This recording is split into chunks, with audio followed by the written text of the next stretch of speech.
Hello everyone, আসসালামু আলাইকুম। আমার চ্যানেলে নতুন আর একটা পড়ার ভিডিওতে আপনাদের সবাইকে স্বাগতম। আজকের ভিডিওতে আমি গতকাল যে পড়াগুলো পড়ছিলাম আপনাদের সাথে সেই পড়ার রুটিনটা শেয়ার করব। তো আমি এখন সবার প্রথমে রুটিন তৈরি করে নেব। আজকে আমি বাংলা ব্যাকরণ অংশ থেকে পড়ব স্বরবর্ণ এবং স্বরধ্বনি। আর সাহিত্য অংশ থেকে পড়ব হচ্ছে রবীন্দ্রনাথ পরিচিতি। আর ইংলিশ গ্রামাটিক্যাল অপশন থেকে পড়ব ইডলস অ্যান্ড ফ্রেজ। এখান থেকে পড়ব আমি 20টা। আর স্পেলিং পড়ব 30টা।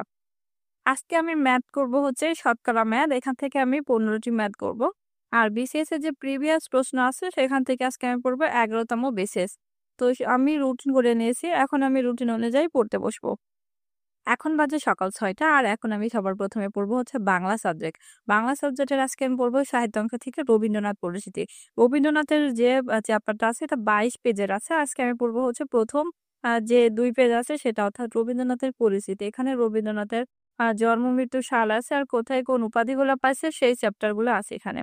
তো রবীন্দ্রনাথের এই অংশটা পড়তে আমার সময় লাগছিল প্রায় 1 ঘন্টা। আর কোথায় কত সালে কোন উপাধি পাইছে সেগুলো আমি একটা নোট করে নিয়েছিলাম। এরপর 7টার দিকে আমি আবারও বাংলা আরেকটা সাবজেক্ট নিয়ে পড়ছিলাম আর সেটা হচ্ছে গ্রামাটিক্যাল অংশ। বা আজকে গ্রামাটিক্যাল অংশ থেকে পড়বো আমি স্বরবর্ণ এবং স্বরধ্বনি। এখানে যে স্বরবর্ণ স্বরধ্বনির ভিতরে যে অনুনাসিক ও অর্ধ স্বরধ্বনি, তারপর স্বরধ্বনি যেগুলো আছে এগুলা কিন্তু প্রত্যেক পরীক্ষাতে আসে। তো এই চ্যাপ্টারটা একটু ডিপলি পড়া উচিত সবারই। তো এই সাবজেক্ট মানে এই টপিকসটা আমার শেষ করতে সময় লাগছিল প্রায় 1 ঘন্টা। তারপরে যে যৌগিক স্বরধ্বনি, স্বরধ্বনি কোনগুলো আছে সেগুলো আমি একটু খাতায় নোট করে নিয়েছিলাম। তো এই চ্যাপ্টারটা পড়তে আমার সময় লাগছিল প্রায় 1 ঘন্টা। এরপরে আমি সকালে উঠে ফ্রেশ হয়ে নাস্তা করে আমি আবারও পড়তে বসছিলাম হচ্ছে 9টার সময়। আর 9টার সময় আমি পড়ছি হচ্ছে আজকে প্রিভিয়াস যে বিসিএস প্রশ্ন আছে সেটা। আজকে আমি বিসিএস এর প্রশ্ন পড়ছি হচ্ছে 11তম বিসিএস। এই বিসিএস অর্থাৎ 10 থেকে 24তম বিসিএস কিন্তু 100 মার্কের ছিল। আর এই বিসিএস এর যে প্রশ্নগুলো আছে সেগুলো আমি একটু রিভিশন দিয়ে তারপর যে ম্যাথ গুলো আছে সেগুলো আমি একটু খাতায় করছিলাম।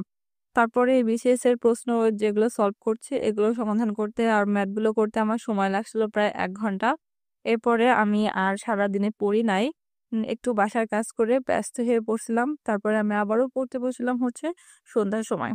সন্ধ্যা ৬টার সময় আমি আবারও পড়তে বসছিলাম। আর এই সময় আমি পড়ছি হচ্ছে গাজী মিজানুর রহমানের যে বিসিএস এনালাইসিস বইটা আছে সেখান থেকে ইডমস অ্যান্ড ফ্রেজ। আজকে আমি ইডমস অ্যান্ড ফ্রেজ পড়বো হচ্ছে 25টা। এখান থেকে যে সিরিয়াল আছে আমি সেই সিরিয়াল অনুযায়ী প্রত্যেকদিন পড়ি। তো যে ইডমস অ্যান্ড ফ্রেজ আছে এগুলো আমি খুব ভালোভাবে পড়ে নিয়ে তারপর আমি আবার খাতায় নোট করে নিয়েছিলাম। আর ইডমস অ্যান্ড ফ্রেজ যে টপিকসটা আছে এটা পড়তে আমার প্রায় 1 ঘন্টার মতো সময় লাগছিল।